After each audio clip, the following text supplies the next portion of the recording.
আদালত অবমাননার দায়ে মামলা করা হয়েছে সাবেক প্রধান বিচারপতি সৈয়দ মাহমুদ হোসেন, সাবেক প্রধান বিচারপতি হাসান ফয়েজ সিদ্দিকী ও সাবেক প্রধান বিচারপতি ওবায়দুল হাসানসহ ৭ বিচারপতির বিরুদ্ধে।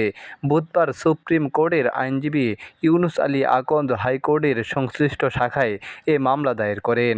মামলায় বলা হয়েছে, অভিযুক্তরা আইনগত এখতিয়ার বহির্ভূতভাবে অসাংবিধানিকভাবে আদালত অবমাননা আইন ১৯২৬ লঙ্ঘন করে কোনো শুনানির সুযোগ না দিয়ে আদালত অবমাননার নামে মোহাম্মদ ইউনুস আলী আকন্দকে শাস্তি দেন।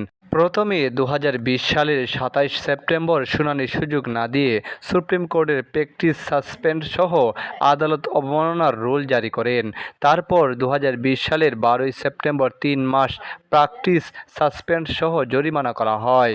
অ্যাডভোকেট ইউনুস আলী বলেন, আদালত অবমাননা আইন ১৯২৬-এর ৭ ধারায় আইনজীবীর পেশাগত অসদাচরণ প্রমাণিত হলে, বার কাউন্সিল আইনের ৩২ ধারায় ট্রাইব্যুনাল প্রমাণিত হলে পেশা সাসপেন্ড করতে পারে, কিন্তু আপিল ধারা নয়। তিনি আরও বলেন, সংবিধানের ১০৪ ও ১০৮ অনুচ্ছেদ আপিল বিভাগে সরাসরি মামলা করা যায় না। হাইকোর্টের আদালত অবমাননার রায়ের বিরুদ্ধে অনুচ্ছেদ ১০৩(২) গ অনুযায়ী আপিল বিভাগে আপিল হয়। সংবিধান ১০৪ অনুচ্ছেদে বিচারাধীন আপিলে সম্পূর্ণ ন্যায় বিচারের জন্য যেরূপ প্রয়োজন সেইরূপ আদেশ দিতে পারবে, কিন্তু সরাসরি কোনো মামলায় নয়। সরাসরি আপিল বিভাগে আপিল হয়।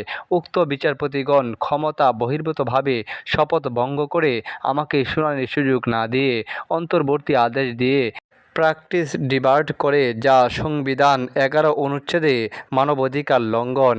আপিল বিভাগে এই শাস্তির বিরুদ্ধে আপিল করার অধিকার খর্ব করে। এ মামলার অন্য ৪ বিচারপতি হলেন আপিল বিভাগের সাবেক বিচারপতি মোহাম্মদ ইমান আলী, মির্জা হোসেন হায়দার, আবু বকর সিদ্দিকী ও মোহাম্মদ নুরুজ্জামান ননী।